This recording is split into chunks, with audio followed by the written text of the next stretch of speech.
some noise.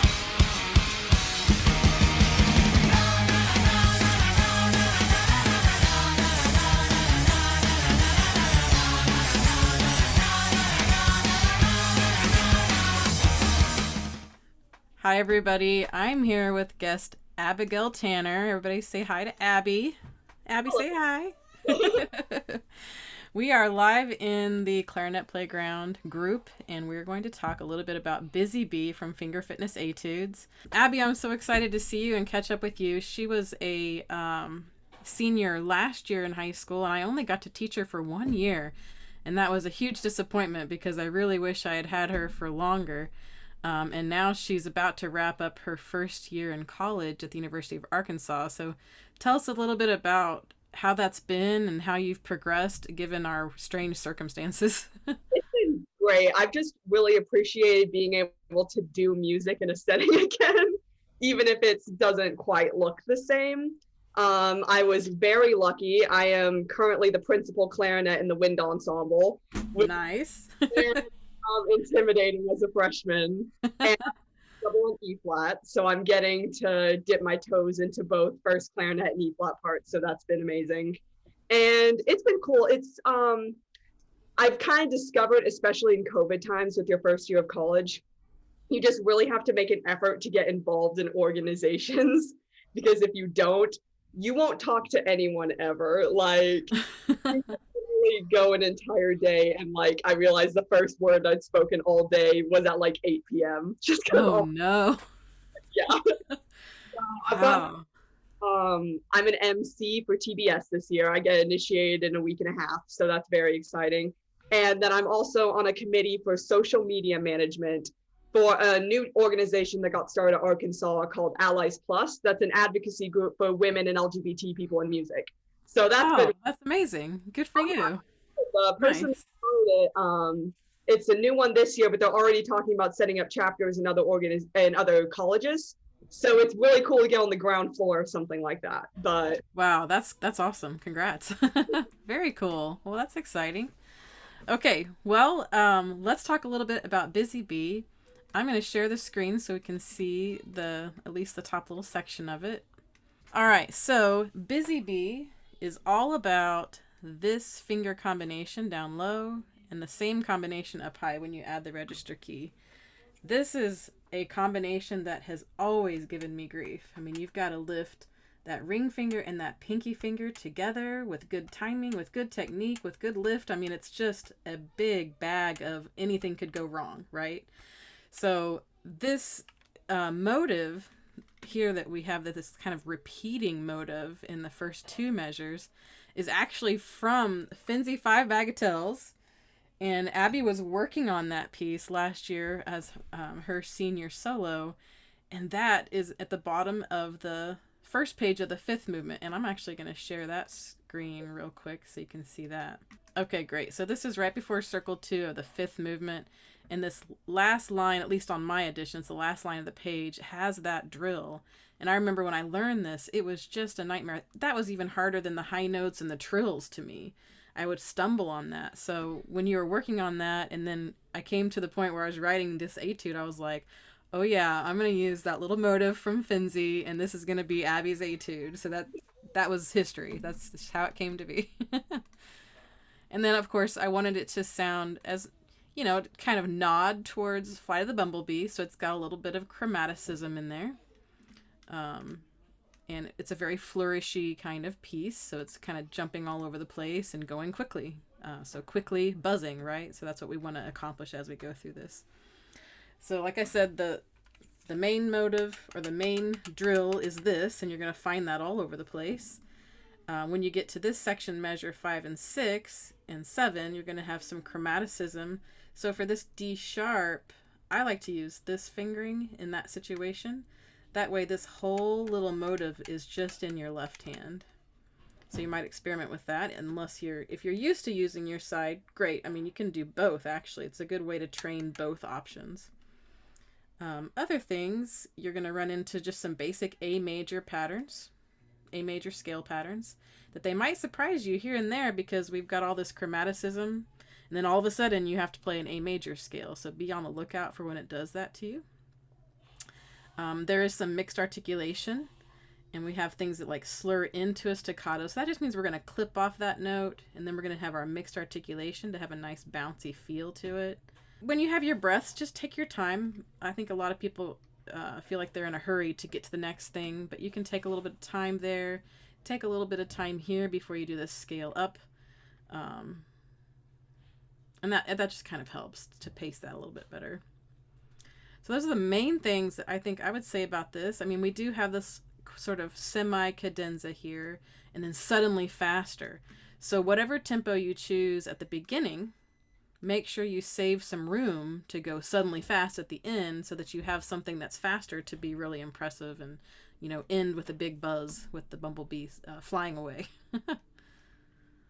All right, so Abby, you've got a whole year of music ed under your belt since I've seen you. So what things have you learned that maybe would apply to this piece, or do you have any other ideas or suggestions you would say for this one?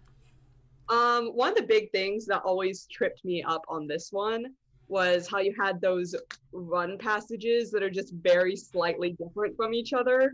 Like you have the opening one, and then when you go down to A major, something about my brain always wanted to get like halfway switch to the other one. So something that I did while practicing this is I would kind of isolate those measures and I would play them back to back, like, and just switch in between them just to kind of get my brain used to like code switching between those different phrases. That'll surprise you. That surprises me sometimes. And then where it goes up to the F sharp, that surprises me. Yeah. And it kind of also similarly at the all tempo, how it goes to that B and that C, that always killed me. I always wanted to really here? We debated on that a lot. That was a big debate, but I wanted it to kind of go up as a continuation from the A, so something a little different, right? On your toes. I like it, but I have to remember it sometimes. Yeah. Well, good. Well, there's other reasons why you were chosen for this piece is because you're always kind of a busy person. Like you got lots of things going on. She was a drum major last year, and she was very helpful with the band staff. So she was just kind of always up and doing something, and she's always so chipper and happy. And so that's another reason why it was for you. So. Oh, sorry. I just remembered something else with this piece. Something. Okay. Go for it. This year that Dr. Nopachai worked on me with that I think would actually help apply is it's a trill exercise that he does where you go between the two notes and you start on eighth notes and then you do triplets at the same, then sixteenths, then five tuplets, then sextuplets, and you keep going and getting faster and keeping it clean. So I feel like that actually might be beneficial with like the coordination on this open ones. You steadily get it up and work it up that way to kind of build that muscle memory there. That just occurred to me now. Sorry, I didn't mean to cut you off. No, that's a great idea. Yeah. I often forget about things like that are really necessary to build muscle memory and just the strength, because the pinky is such a weak finger, It was initially meant for me because I have a bit of a flaw of mine is not counting my trills accurately. So if you like have it down to the subdivision, how many you're going to play, then you'll always do it accurately, but it's a good muscle building exercise because you're slowly working up to it. So if you're having issues with getting those two in coordination, that could be good. Okay, that makes sense. Good. Ooh, that's so exciting. Any other awesome nuggets you've learned so far this year from your new teacher? Oh man. I feel like if a lot of this is gonna kind of end up being obvious. If you just keep your air going on a lot of those phrases, you just kind of got to commit to it. Going at a fast tempo, if you stop committing, it's gonna sound not confident and weaker. If you just keep your air going through all of that, then it'll sound a lot better. Especially the phrase right before the cadenza is the one that always messed me up. And if I let my air stop for a second, somehow, for some reason, my fingers won't follow either. And on that vein, everybody could slur everything when you first start, and that can help encourage that the air is going to keep blowing even through all that mixed articulation. I did that. I'm doing Weber 1 this semester, and with the it has all of those 16th and triplet passages like interludes. I had to do that. I had to slur everything initially just so I kept it sounding consistent And so my tongue would follow with proper air support after I got that done. But I have been doing a lot of slurring this year. That's good. It's good for you. It really helps build your awareness. You know, when we have a lot of articulation, it's harder to diagnose those things.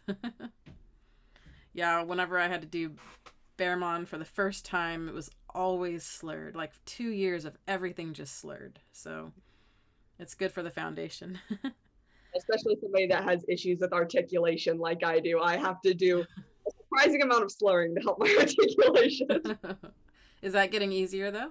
It's getting a lot easier. I'm having to do a lot of work on that, especially with some of the Weber stuff, trying to get that up to tempo with the articulation and not sound like I feel like I'm about to die while I do it. All right. Well, I think I'll close out by just playing a little bit. And as with any of these etudes, I always look forward to hearing how people interpret them. If you have a little something new that you'd like to add to the music, I'm all for that too. Please be creative.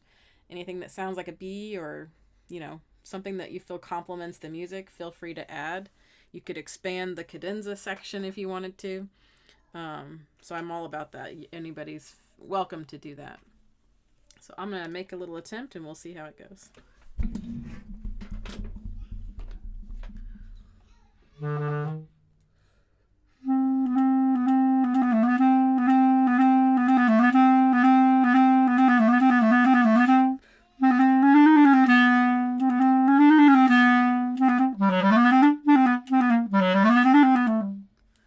Almost got all of it.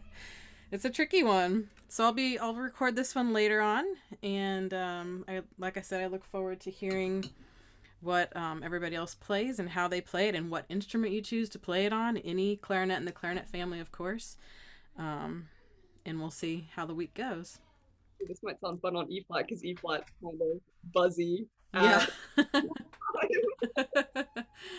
Like the annoying little pest that's like flying around your head, like, come on, get away.